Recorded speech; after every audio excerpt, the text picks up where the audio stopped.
Habari yako dada? Salama kwema? Kwema, asalamu alaykum. Wa alaykum salam. Mzima? Mzima. Wewe ni mwenyeji huko eh? Ni mwenyeji hapa. Mnafanya mpaka mnakuwa wafupi jamani. Hamna, ni changamoto tu. Ni changamoto. Sawa. Umeshaona na wazee pale? Wazee. Wazee wa mradi.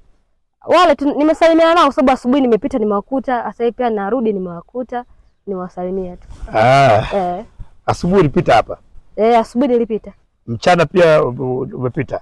Ndo narudi hapa sasa hivi. Ndo narudi tena. Kwa maana umepita kama mara 3 hapa. Mara nimeenda asubuhi sasa hivi jioni ndo narudi.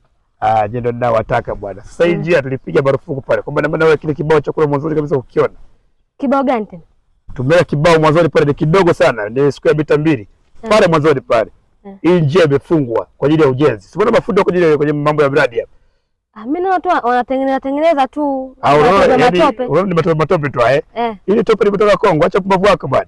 Hili tope limetengenezwa, hili ni zaidi ya mabilioni ya fedha ambayo imekuja hapa. Alafu wewe unasema tope. Acha mambo yako bwana. Sawa, hii njia tumeifunga na tushasema kabisa kwamba hakuna mtu yote kupita hapa. Alafu wewe unakuja kabisa ni mwezi wa Ramadhani unataka tuanze kukirana sasa. Amna bana, mimi mbona asubuhi nimepita nimewasalimia. Mbona sijaona kubishana? Yaani ni wewe unataka tubishane. Yaani ni bora ubishane na mimi kuliko Jerome.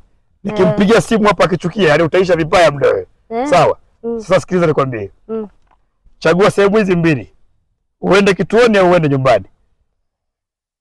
Kituoni? Yaani sijaelewa. Hujaelewa? Umepita hapa kimakosa, hii njia imefungwa, ni kosa kisheria. Chagua sehemu vitu hivi? Viwili. Vitu hivi? Viwili. Uende nyumbani au uende kituoni? Kwa kosa gani sasa? Dada, tuko nje ya muda unajua, sawa? Nitakushambulia vibaya, nitakurarua, sawa? Vitu hivi? Viwili. Nyumbani au wapi? Wewe unataka kwenda wapi? Unataka kituoni au kwenda nyumbani? Na nataka niende nyumbani. Unataka nyumbani? Toa teni hilo chap chap, tuko nje ya muda. Sina kuweka vibao hivi sasa hivi. Nitakuwasha vibao vya moto sasa hivi. Hapo utakuwa ni vugu hapa. 10,000 mimi sasa hivi mbona changamoto. Changamoto kivipi hadi? Kwa hiyo njia kweli imefungwa. Mimi njia imefungwa. Kuna kibango kidogo pa. Tumie kibango kimtego sana. Ili mtu yote akiona kaka kibango hadi asijue kama kamefungwa, hii barabara imefungwa. Hii nguo yako ni nyeupe, garagaza kwenye matope hapo utaisha vibaya mno wewe. Kwa hiyo sasa mimi sitaki kwenda kituoni. Unapotezea muda bwana. Alafu ngoja niangalie na. Acha kupoteza muda bwana. Lakini ndio kwa narudi kazini sina pesa mzangu. Unachelewa bwana. Sawa. Sasa sikiliza. Usipite tena sawa? Sawa. Ulikuwa unaelekea wapi? Naenda nyumbani. Kimbia haraka iwezekanavyo. Kimbia usikoni hapa. Kimbia bwana. Shajipatia futari ya maini hapa hivi. Kujigaragaza na vitoto.